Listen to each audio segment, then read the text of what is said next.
Hi guys, thanks for tuning to this episode of the Nick Egan Times. We have an awesome guest on this episode. We have Soheila Hakimi. Soheila is from Toronto, Canada. Soheila is a lifestyle content creator, self-taught photographer, travel writer, and mental health podcaster. Guided by Soheila's authenticity, Soheila loves connecting with her audience and adding a touch of color to the world through beautiful photos, vulnerable storytelling, and engaging conversations. Welcome, Soheila, and thanks for coming on my podcast. Thank you so much for having me. I think it's hilarious when I see people try to pronounce my name. I know it's a really, really tough one. It's actually Soheila Hakimi. Literally every time I go to Starbucks, though, makes me laugh so hard because I'll say it and they'll be like, "Wait, how do you spell that?" And I'm just like, "Just try. Spell it any way you can." And the variations are just hilarious. So, but thank you for having me. It My was a pleasure. nice little intro. I appreciate it. How's it all going over there? It's going great. I'm in Canada. It's snowing right now. We've gotten so much snow recently. So yeah, it's a bit of a winter wonderland. And how have you dealt with COVID since it started in life in general? Honestly, it's been a bit of a roller coaster, a lot of ups and downs, especially in my family being cocooned all together. It seems like every week someone is having a bit of a meltdown. It was in a bit of a carousel, to be honest. So my turn is definitely coming up, but yeah, it's going pretty well. I can't complain. We've been very fortunate that no one's really gotten sick in our like immediate bubble. So yeah. What Cool. about you? How are you doing with COVID? Yeah, it's good. It's actually here in Sydney starting to drop off. We've had like no local transmission cases. I heard on the radio yesterday for like 32 days. Mhm. We got the vaccines that I believe are going to start to roll out next week. So I think personally, Sydney's in a great position, New South Wales anyway, our state, for the future regarding COVID. That's awesome. I went to University of Sydney, so it's really nice to hear also that they're doing so well, and especially because you guys had the bushfires and Yeah, I then know. and then COVID hit. So you guys got like a huge double whammy there. I know. It's crazy. All right, let's just jump straight into it for listeners. Um, who is Soheila Hakimi? Hakimi, sorry. It's okay. Um, well, like you said, I'm a lifestyle content creator. I'm a self-taught photographer. I'm a mental health podcaster. So I do wear a lot of hats. But for the most part, I just love creating content and creating imagery that adds a little bit of color to people's worlds. Cool. All right, let's go back to your past. Tell me about growing up, your family, and everything to do on that side of things. Um, okay. I born and raised in Toronto. I had three siblings. One of them passed away when I was younger. Um, and I've also had a childhood sickness. So when I was younger, I had low blood platelet levels, and so I was hospitalized for a while, which was kind of traumatic as a young kid.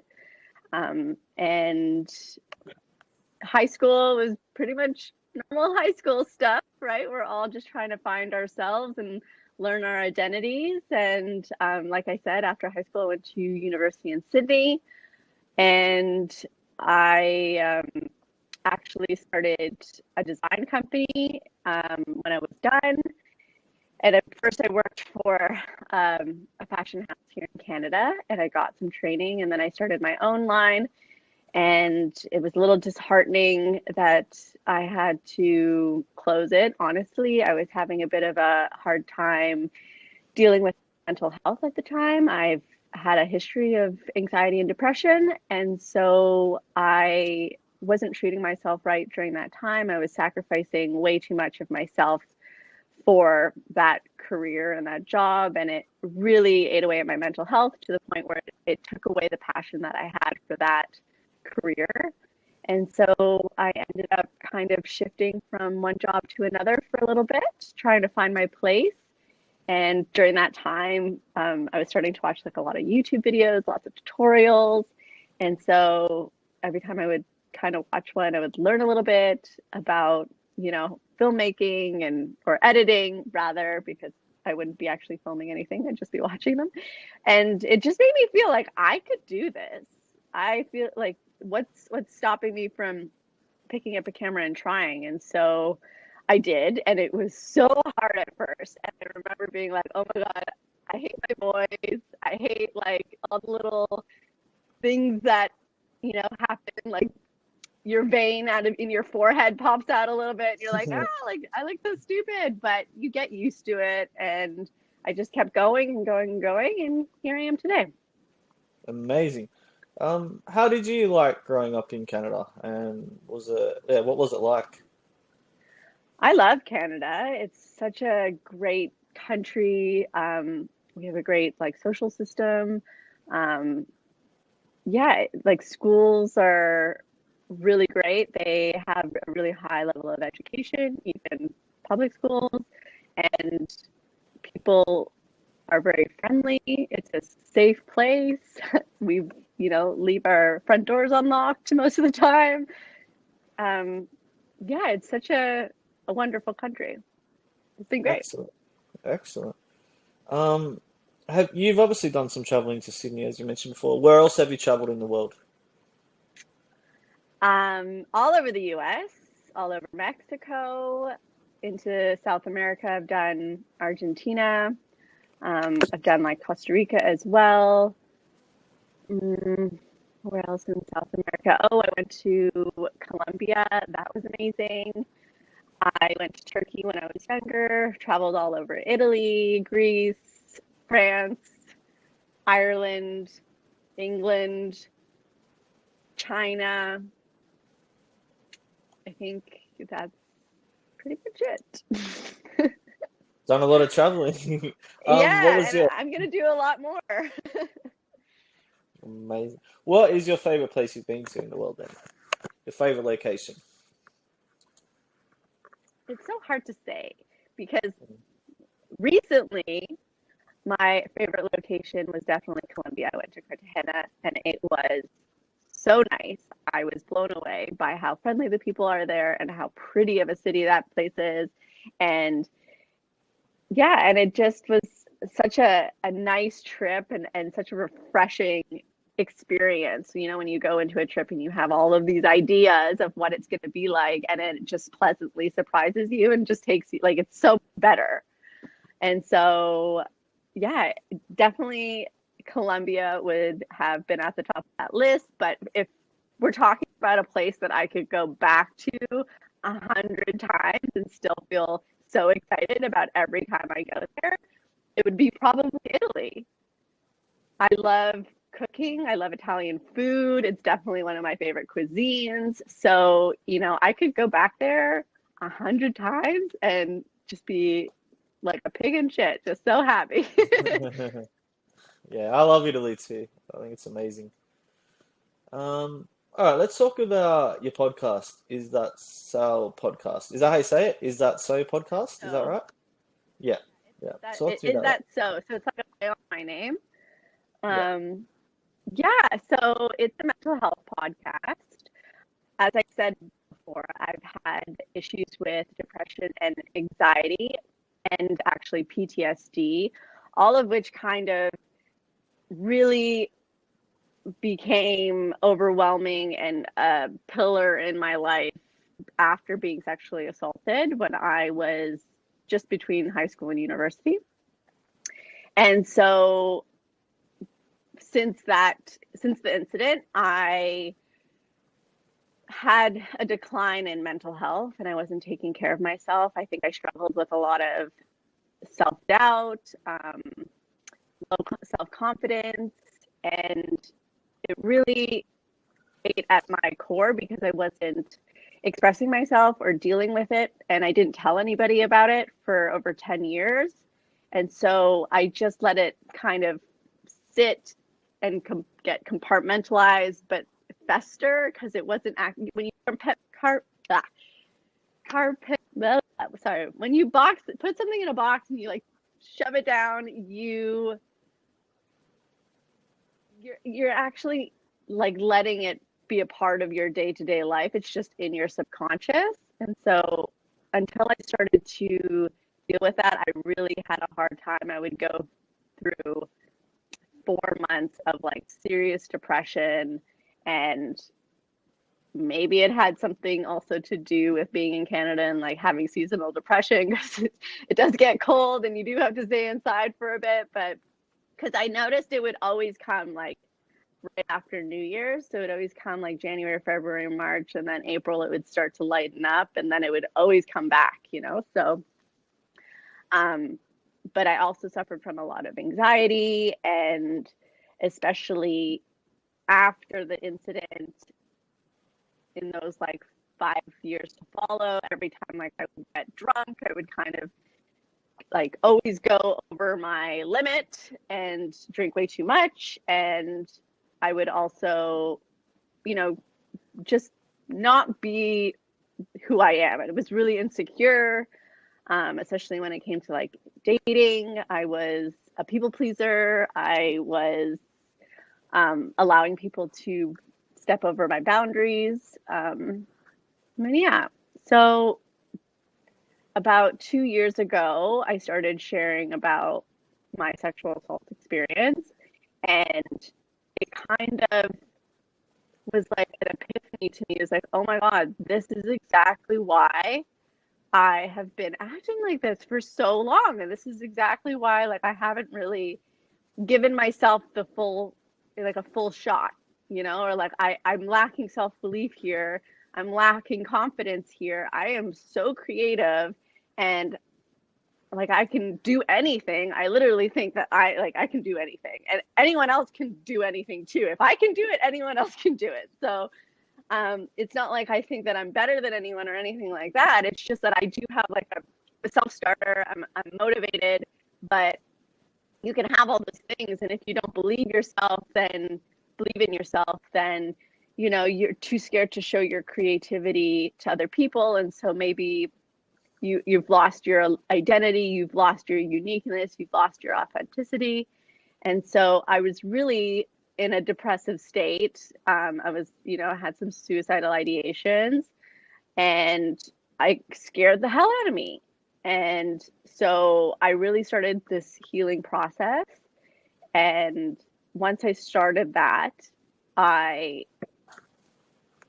was able to finally kind of love myself in a way where I was able to like chase my dreams wholeheartedly without any self-sabotage, without any like low self-belief, low confidence, and really take charge of my life. And so when I was on this journey, I was like, other people need to have a community where they can come to, or a place where they can come to and find this amazing information or different ways of healing, because treatment looks different for everyone. So I'm going to create something where people can come and they can listen and they can laugh with me and they can cry with me and they can get emotional and just learn from all these experts. Because since I had started my Instagram and my blog, I had grown a lot. So having a bit of a soapbox to stand up on helps me bring awesome people onto the show and give them exposure. And so I feel like I'm actually doing something way more fulfilling than what I thought I was going to be doing when I started this whole journey. And yeah, I've talked to so many amazing people, and it's so interesting because like I get to ask them questions, and I'm learning for my own benefit, and I get to take all these people along with me. Wow, that's amazing. Personally, I think you're extremely brave. I think you're doing a wonderful thing. Definitely opening up for your mental health and everything that obviously you've gone through. That's not easy. So yeah, I have massive respect for you, and yeah, I think you're extremely brave, and yeah, you're doing Oh, wonderful things. thank you. It's very fulfilling. What about you? Why did you start your podcast? It's always interested me interviewing people like yourself, Mm-hmm. obviously. And what happened was I was planning on doing it, I guess, in this year, but it just happened a lot quicker than what happened. So, in literally the end of last year, we had a COVID outbreak in my area, which is the Northern Beaches. You've been to Sydney, so do you know like Manly, that kind of area? Yeah, yeah. Yep. So I miss that base, place. say it again. I said I miss that place. Yeah, so it's beautiful. So we had like they blocked off basically in short the whole Northern Beaches. Um, and so we were in lockdowns for 2 weeks or 2.5 weeks, and it was just literally just before Christmas, New Year's, that time period. So I literally Mhm. had obviously all this free time at home, and I like to be active and like go getter and do stuff all the time with myself. So I was like, I got all this spare time now. Why don't I just do it? I've got nothing else to do really. I can watch TV Yeah, and be bored, or I can just do it, make it happen. So literally, I just jumped straight into it. I started doing everything and the mechanics of it, and just yeah, like I just launched it there and then. it's so much fun, isn't it? It is, and it's like I've met Yeah. incredible people like yourself. It's like been such an amazing journey. Yeah, like it's just yeah, I couldn't even describe how fulfilling and amazing it is. Like just meeting wonderful people like yourself all the time. So yeah, Yeah, and you should be so happy that you actually use this time in a way that would benefit you in your future. Like now you've done the hard stuff. You've set it all up. Now you just need to keep going. And I even picked up the ukulele like in December, and I've just been learning how to play ukulele because I always wished I knew how to play like an instrument or guitar. And I feel like a ukulele, I could travel with it. So like yeah, later, once I'm like able to travel again, I can bring it with me on trips, and it's just so fun, it And if is. you can use time productively, like why not? Exactly. Life's too short too. You got to make the most of your time, right? So yeah, Mhm. amazing. What are um what are your other passions aside from your podcast and everything you're doing? What do you like to do in your downtime? Um, I have a dog, so I don't get much downtime to be honest. So I Yeah, just try to like hang out with my dog a little bit more and play with her. And sure. she's a very cute little French bulldog. I literally try to work all the time because I actually really enjoy my work. So if I'm not recording a podcast, I'm editing the podcast and working on the show notes, stuff like that. And I'm just one person. So, I also have my Instagram. So I have to constantly take photos for that. I'm really lucky that my boyfriend is so helpful. He helps me take photos of my fashion outfits. So every Friday, usually by on Monday or Tuesday, I order all of these clothes. Friday, I style them. Saturday morning, he wakes up with me at 7 a.m. and we go out and we shoot till about noon. And I have content for the week. So I'm working pretty much 6 days a week. And if I'm not working, I'm playing with my dog, I'm hanging with my boyfriend and trying to have quality time. Because even though like we work in the same house and he's working from home, he works for a bank, so, but he, can't really interact with me. And then by the end of the day, his brain is fried and we don't have Yeah, any interesting or intelligent conversations. So try to do that when we both have some downtime on the weekend. But it can be difficult. So I just try to keep those relationships and friendships alive and message my friends and see how they're doing, make sure they're taking care of their mental health because I feel so disconnected from them most of the time when we don't get to see each other in person. And it takes like a lot of effort to just message someone. It's almost like it's like so much effort for such little reward when you can't see your friends. So I try to anyways because we need to, even like sometimes I just wash my hair. I don't want to curl it. And so I'm like always in sweatpants and you just need to sometimes take care of yourself. That's part of um, my healing journey too is learning to say no, learning to set boundaries, learning that people pleasing really drains me of my energy and creativity. And it's not selfish to take care of yourself sometimes. So yeah, I couldn't agree more. And yeah, great insights. What does the future look like? So, what do you, what, yeah, what does the rest of the year look like for you? Oh, if I had a magic ball that I could like let you know, I honestly don't know because Sure. I've recently went to a travel conference that was like virtual, obviously, and met with all these destinations, and they're really excited to have me come to their destinations, but no one really knows when they're even going to open up the borders because right now in Canada, like our borders are closed, and we have limited flights, and you're only supposed to fly if it's mandatory or like absolutely necessary. So they've really come down on that. They've even canceled all flights for March break here in Canada. So it's hard to say. I feel like we're going to start opening things up in the next month or so. So there might be some more road trips, local travel, like neighboring provinces. But I think I'll be sticking pretty much to the city and or to the cottage where we like to go and staying local in Canada for the next 6 months, and then maybe doing the west coast of Canada in the fall because there's lots of ski destinations there, big mountains. So maybe get some skiing, and then in the next year start to pick up travel again. And then in the meantime, I'm just going to continue to work on my podcast, work on my blog and social media, and stay busy like you. Amazing. All right. If you were 18 again and you could go back in time and change things and do things differently, what would you do? I mean, I think 18-year-old me. So when I was sexually assaulted, I was 18. And I think 18-year-old me needed a lot of love and guidance and to know that like someone cared about her. So I would probably go back and do that for myself.